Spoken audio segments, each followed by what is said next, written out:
This short video is going to look at the three Humanist Manifestos that were written in 1933, 1973, and 2003. And basically the three manifestos changed over time and all have a central purpose to them. And it's really to answer the question, what is the meaning of life? And when it comes down to it, the humanists will tell you that it's whatever you want it to be. A little introduction to the manifestos. Each of these three are written really in the 20th century, with the exception of 2003 Humanist Manifesto 3 into the 21st. But the events that surround them all were 20th century events. The central theme that is covered in each of the three documents is a philosophy and value system which does not include belief in any personal deity or higher power. That's what they all have in common. And yet, there's a difference with each of them. They differ in their tone, they differ with their format, and their ambition. And basically, Humanist Manifesto 1 is going to have a very optimistic tone. Manifesto 2, a very pessimistic, or I should say a more pessimistic tone. And Manifesto 3 kind of goes back to being more optimistic. Their format is different. Manifesto 1 is rather short. Manifesto 2 is much longer. And Manifesto 3 is very short and sweet, one page. Let's start with Humanist Manifesto 1, and it was written in 1933. Main writers were Roy Wood Sellers and Raymond Bragg, and there were 34 signatures. You'll recall John Dewey was a famous American humanist, and he was one of the original signers of Humanist Manifesto 1, 1933. Difference between this manifesto and the two later manifestos. Humanist Manifesto 1 spoke of a new religion. So this was a new idea that was designed to replace the previous religious institutions before 1933. What Humanist Manifesto 1 did was it made humanism a religious movement. And that's going to be very important for how it's to be viewed. It was a religious movement to replace previous religions. And that's the language that it used. It was a new religion. A couple more ideas with Manifesto 1. Some important facts.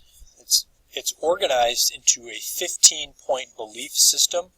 15 points. It shows opposition to a profit-motivated society. I want you to consider American history for a moment and consider the year 1933 and events that took place around this. 1929 we had the stock market crash and we had the Great Depression of the 1930s. So it's not surprising that the Humanist Manifesto 1 is going to have a very negative view towards profit-motivated society because it's written during a time which resulted from a stock market crash. So the tone is very much opposing profit-motivated society, and we very much lead more to socialism, which is government-controlled. It outlines a worldwide egalitarian society, which is based on mutual cooperation. So the term egalitarian is very important and ties in with Humanist Manifesto 1. And I'm going to give you three things here that's going to help explain egalitarianism. Number one, it favors equality among living entities. Number two, holds a negative attitude towards rules and principles. Number three, holds a positive attitude towards group decision-making. Now think about these three ideas from a Christian view. From a Christian view, we believe in each of them. We believe in equality among living entities spiritually. We believe in rules and principles. Now, egalitarian would say they should be avoided in a sense, but they could never abolish all rules. That would be a society of chaos. But number three, we also agree in group decision-making. We believe in the covenant. We believe in and value relationships and working together. The ultimate purpose, however, is where we differ. And that's why egalitarianism within secular humanism is marching towards a one-world government. And even in 1933, there was this view of mutual global cooperation, very much ahead of its time. If we compare Humanist Manifesto with Scripture, in general, we can easily come up with a couple glaring contradictions. Number one, the Humanist Manifestos are not permanent or authoritative. They are authoritative in the sense that they believe that this is truth, and yet they hold that they can change. Humanist Manifestos are all subject to ongoing critique. If we can come up with a better manifesto, then let's write it. Maybe we can come up with Humanist Manifesto 4 for 2016 and make some changes and improvements to it. That is very different from Scripture, which we believe, of course, never changes. Humanists are encouraged to write their own personal manifestos. And this is not like writing in a diary. There's nothing wrong with writing in a diary, giving your own feelings and emotions. But we are never called to determine our own truth. And that's what the humanists determine. Whatever you want it to be is the meaning of life. And so humanists are encouraged to write their own personal manifestos which lay out their own beliefs. If we compare the manifestos to Scripture, there really is no comparison. We know that Jesus Christ is the same yesterday, today, and forever. We believe that Jesus Christ is the Word, and therefore we believe that the principles and guidelines of Scripture are unchanging and will never change. It's not an evolving special revelation that we have from God. Humanist Manifesto 2, 40 years later, Paul Kurtz, he was in the video from time to time, Edwin Wilson, they were the main writers and drafters of the second manifesto. And what we find with Manifesto 2 is that Manifesto 1 was far too optimistic about the world, and therefore Humanist Manifesto 2 is going to shift in its tone. But now what happened in between 1933 and 1973? Lots of things. Primarily World War II, Nazism, the attempt at genocide. Basically, what we have is Manifesto 2 acknowledging that maybe mankind is not so great after all, and maybe we need to be a little bit more realistic about our goals. And therefore, as you read through Manifesto 2, you'll see that it's much more hard-headed and realistic. So Manifesto 1 is more optimistic and idealistic about mankind. Manifesto 2 is much more pessimistic and realistic, even though it still maintains certain things about man, that he is inherently good, etc.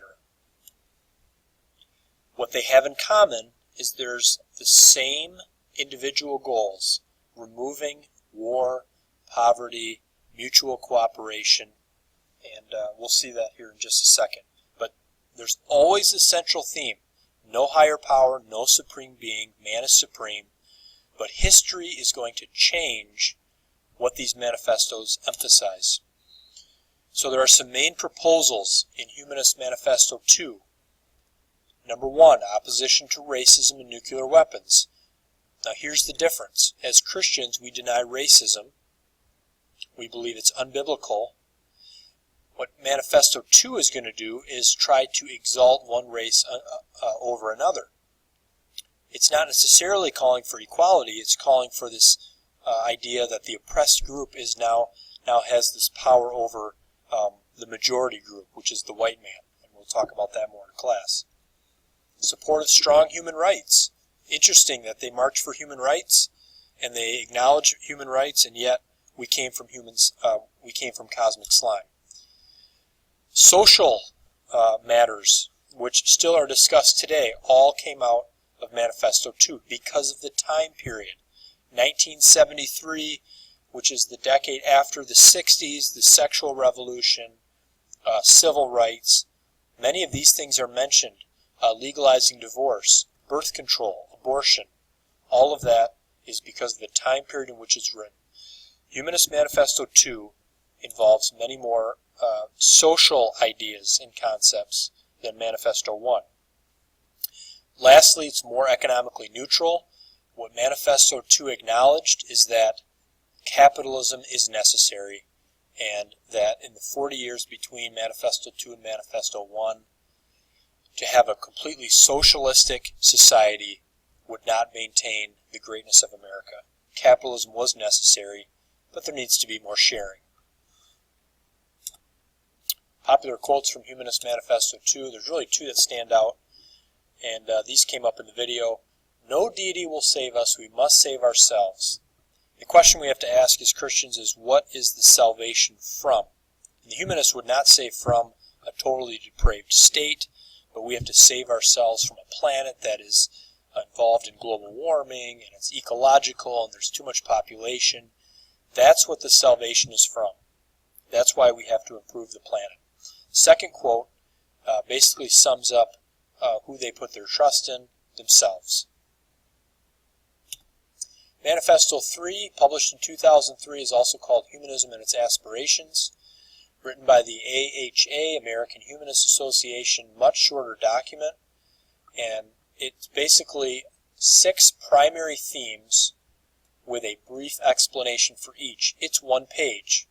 This is not really very surprising because it's 2003, people don't want to read very much. It's basically short and sweet. There are basically 3 purposes of Manifesto 3, to wrap things up here. 2 main purposes of Humanist Manifesto 3. The first is restate the boundaries of humanism in words that our current culture can understand. And the second is to provide a simple, direct, and understandable summary of humanist principles. It's about clarifying and inspiring. And as you see each of these documents in class tomorrow, you will notice that they each have that in common, that they're looking to summarize humanist principles, but they differ in their form because of history, because of time, because of things that man has done. And yet, even though man has changed their own documents, they still hold that man is the supreme being. And that's a little summary of the 3 manifestos.